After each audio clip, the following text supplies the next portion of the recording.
Lalu kiat apa yang dilakukan Satgas khusus dalam menekan harga tiket pesawat? Untuk mengetahuinya, kami sudah terhubung dengan Menteri Pariwisata dan Ekonomi Kreatif Sandiaga Uno. Halo Pak Sandi, apa kabar? Baik, terima kasih. Assalamualaikum warahmatullahi Waalaikumsalam. wabarakatuh. Terima kasih sudah bergabung di Investor Daily Talk. Baik Pak Sandi, seperti yang kami sampaikan tadi, Kementerian Koordinator Bidang Kemaritiman dan Investasi bersama Kementerian Perekonomian sudah resmi ya membentuk Satgas Supervisi Harga Tiket Angkutan Penerbangan Nasional. Sebenarnya apa yang menjadi dasar terbentuknya Satgas ini, Pak Sandi? Ya, ini yang menjawab keluhan masyarakat, para netizen plus 62 dan juga para pelaku industri pariwisata maupun masyarakat yang ingin berliburan untuk menurunkan harga tiket pesawat domestik. Ini tujuan utamanya dan dasar pembentukannya ini adalah hasil rapat koordinasi antara kementerian lembaga dan instansi terkait. Dan kementerian lembaga yang terlibat ini selain Kemenko Perekonomian juga ada Kemenko Marves dan kementerian lembaga lainnya termasuk kami di Kemenparekraf. Ya, seperti yang Anda sampaikan, Satgas ini melibatkan lintas kementerian dan lembaga, termasuk Kementerian Perhubungan, kemudian juga tentunya Kementerian Pariwisata dan Ekonomi Kreatif. Kalau dari Kemenparekraf, apa saja yang ingin didorong melalui Satgas ini, Pak Sandi? Ya, tentunya leading sektornya Kemenhub dan dipandu oleh Kemenko Perekonomian dan Kemenko Marves. Quick wins yang dikaji ini adalah bagaimana secara cepat sebelum bulan Oktober ada tingkat efisiensi yang meningkat.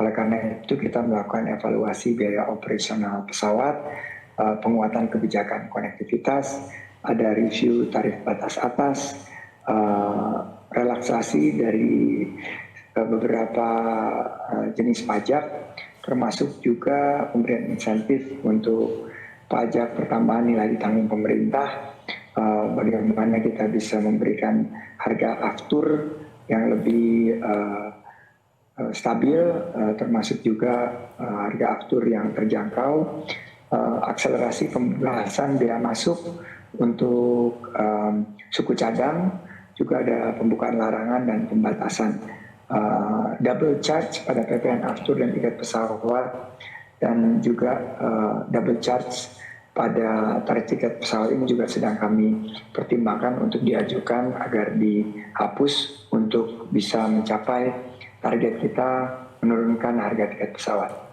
Baik, Pak Sandi, kalau kita mundur sedikit pada pokok persoalan hingga akhirnya Satgas ini dibentuk, dari hasil evaluasi, apa sebenarnya hal-hal yang membuat harga tiket pesawat domestik saat ini lebih mahal dibandingkan tahun-tahun sebelumnya?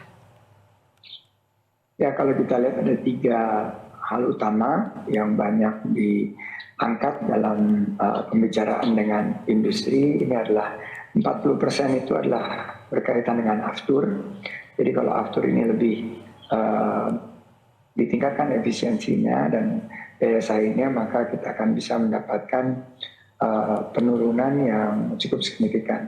Setelah itu adalah beberapa jenis bea dan pajak, ini juga bisa ditinjau kembali agar tidak membebani. Dan terakhir sebetulnya adalah bagaimana kita bisa menambah jumlah ketersediaan kursi dan jumlah pesawat, terutama untuk melayani wilayah Indonesia bagian timur.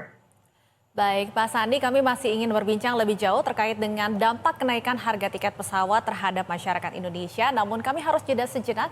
Pak Sandi dan juga pemirsa, kami akan kembali sesaat lagi. Terima kasih Anda masih bersama kami di Investor Daily Talk. Kami masih terhubung bersama Menteri Pariwisata dan Ekonomi Kreatif Sandiaga Salahuddin Uno. Ya, Pak Sandiaga, kita tahu bahwa mahalnya harga tiket domestik menyebabkan masyarakat ekonomi kecil hingga menengah sulit untuk mudik ataupun menjenguk keluarga mereka. Dan yang lebih disayangkan lagi, mahalnya harga tiket domestik juga menyebabkan masyarakat saat ini banyak yang lebih memilih wisata di luar negeri ketimbang di dalam negeri. Bagaimana tanggapan Anda, Pak Sandi?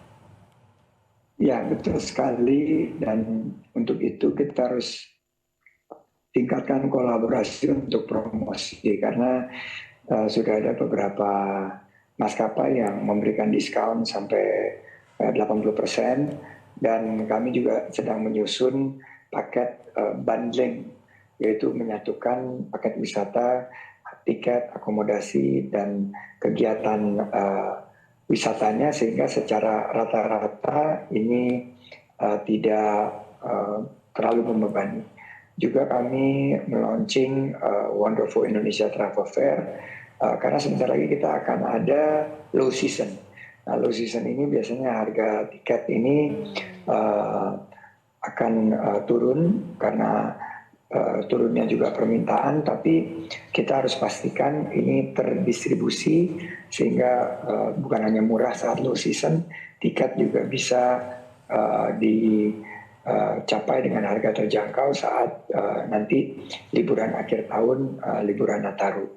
Nah, saya melihat tingginya minat penerbangan global pasca pandemi ini akan berlanjut, dan peran industri penerbangan juga harus meningkatkan sisi penerimaannya, bukan hanya dari penumpang, dari wisatawan, tapi juga dari kargo.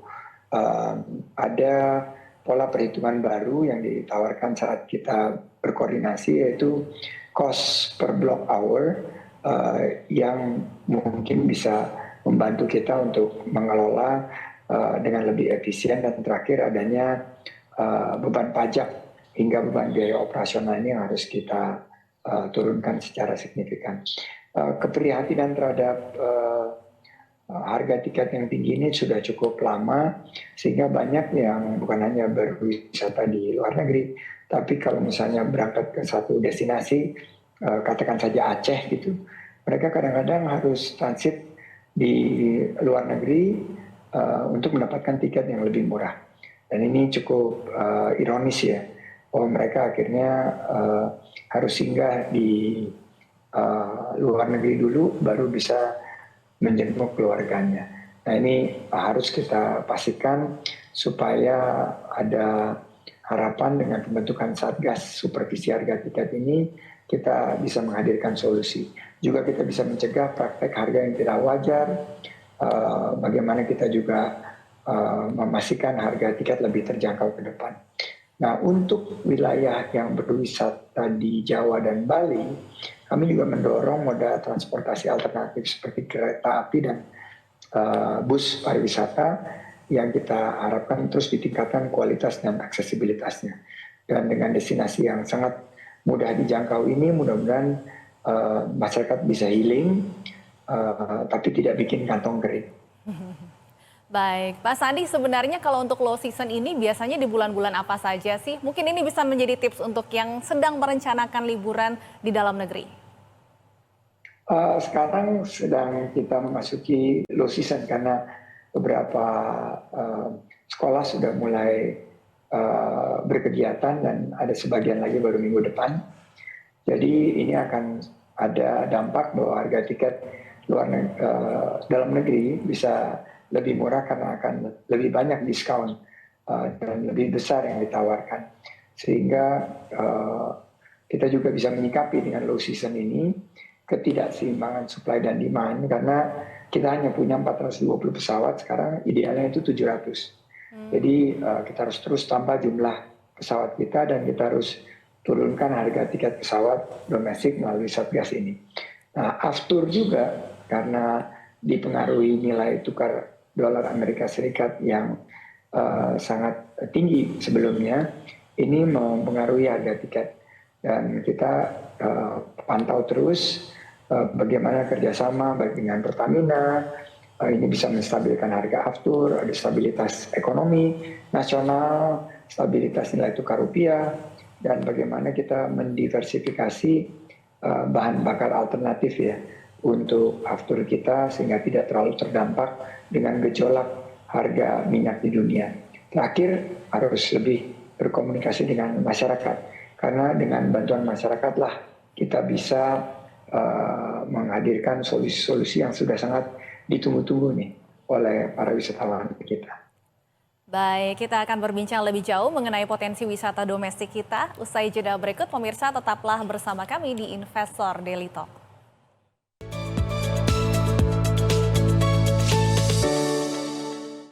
Bersama saya Adista Cynthia di Trade Talk, hanya di IDTV Inspirasi Investasi. UMKM adalah tulang punggung perekonomian Indonesia. Ekonomi Indonesia memang sangat tergantung kepada UMKM. Nah, karena itu pendekatan saya bukan lagi soal bagaimana melatih mereka punya kemampuan ekspor dan lain sebagainya, itu juga penting. Tapi sebenarnya kita mengembangkan produk-produk baru. Network hanya di IDTV Inspirasi Investasi.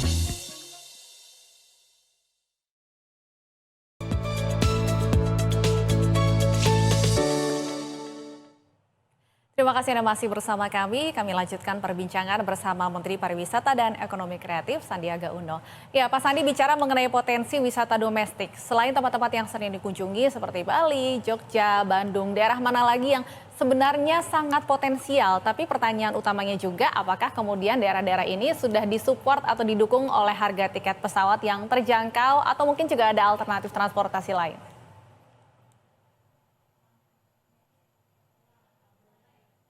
Pak Sandi, mohon maaf audionya belum terdengar, mungkin masih di mute. Kemarin kami baru mendapat data-data terakhir pada sesi analisa data terkini, di mana kita melihat bahwa minat dari kunjungan wisatawan melalui pencarian di platform-platform ini menunjukkan ada beberapa daerah selain Bali yang menjadi favorit seperti Labuan Bajo.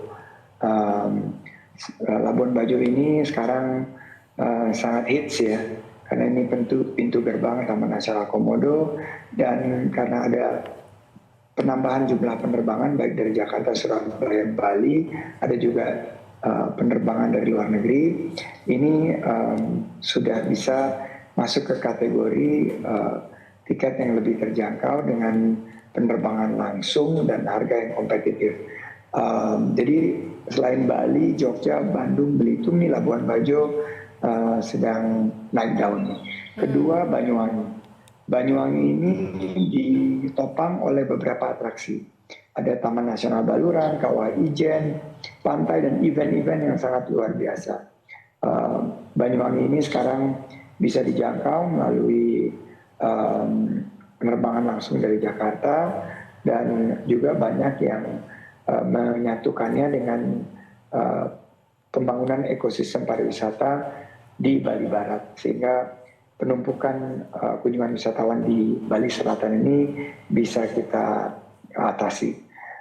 Yang juga naik daun kencang sekali minat dari masyarakat untuk berwisata itu Danau Toba. Ini danau vulkanik terbesar di dunia dan punya pulau samosir dan budaya Batak yang sangat kaya. Nah, ke Bandara Silangit ini udah beberapa jumlah penerbangan, dan harganya saya pantau kalau di luar peak season ini lebih terjangkau dari Jakarta dan kota besar lainnya. Nah, saya baru pulang dari Kalimantan Timur. Di sana karena IKN ini juga sedang lagi segera dipersiapkan, maka butuh paket-paket wisata di sekitar IKN. Ini ada Derawan dan Maratua. Ini pantai pasir putih dan keanekaragaman hayati laut yang sangat luar biasa. Bisa dijangkau dari Balikpapan dan Berau, dari baik melalui perjalanan darat ataupun laut. Baik, Pak Sandi, terakhir mungkin ya, sebelum Pak Sandi harus melanjutkan ke agenda selanjutnya. Bagaimana kemudian target Kemenparekraf dan juga Satgas dalam menurunkan harga tiket pesawat? Dan saya juga ingin minta tanggapan Anda atas Golden Visa yang baru-baru ini diluncurkan oleh Presiden Joko Widodo. Apakah akan berdampak positif juga untuk investasi pariwisata dan ekonomi kreatif di tanah air? Ya, kita mentargetkan harga tiket pesawat turun paling tidak 10%, 2 digit ya, sebelum akhir jabatan kami di Kemenparekraf Oktober 2024. Nah, yang kami lakukan langsung secara gercep ya, gerak cepat ini adalah kerjasama dengan maskapai baik itu Garuda maupun juga Lion Group. Ini kita melakukan dialog dan negosiasi langsung untuk menekan biaya operasionalnya. Kita lagi upayakan insentif pajak dan subsidi, pengendalian harga aftur, juga meningkatkan efisiensi operasional maskapai, dan pengembangan infrastruktur bandara. ini juga terus dikembangkan sehingga lebih efisien. Promosi dan insentif wisata domestik ini terus kita galakan, regulasi dan kebijakan yang lebih ramah, lebih simpel, serta edukasi dan sosialisasi kampanye kesadaran ini untuk mendukung wisata domestik. Dan tentunya kompetisi yang sehat. Tidak boleh ada monopoli dan kita dukung masuknya maskapai baru dan rute-rute itu lebih banyak dibuka untuk maskapai-maskapai baru. Terakhir untuk Golden Visa yang baru saja diluncurkan Bapak Presiden, kami sangat semangat dan optimis karena ini bisa menjadi daya tarik para investor untuk berkarya, berinvestasi di Indonesia, dan ini juga nanti akan mampu untuk menarik investasi peningkatan fasilitas pariwisata dan juga dari segi peningkatan ekonomi digital kita. Nah, pasti dampaknya akan positif kepada pariwisata. Namun sesuai dengan arahan dari Bapak Presiden bahwa penerima Golden Visa ini harus diseleksi yang betul-betul bisa memberikan kontribusi bagi negeri. Itu pesan beliau. Baik, terima kasih banyak Pak Sandiaga sudah meluangkan waktu untuk berbincang di Investor Daily Talk hari ini. Dan kita tunggu tentunya langkah Satgas dan Kemenparekraf untuk menurunkan harga tiket pesawat domestik supaya kita semua bisa healing ke tempat-tempat wisata di Indonesia yang sangat potensial. Terima kasih Pak Sandi, sehat selalu.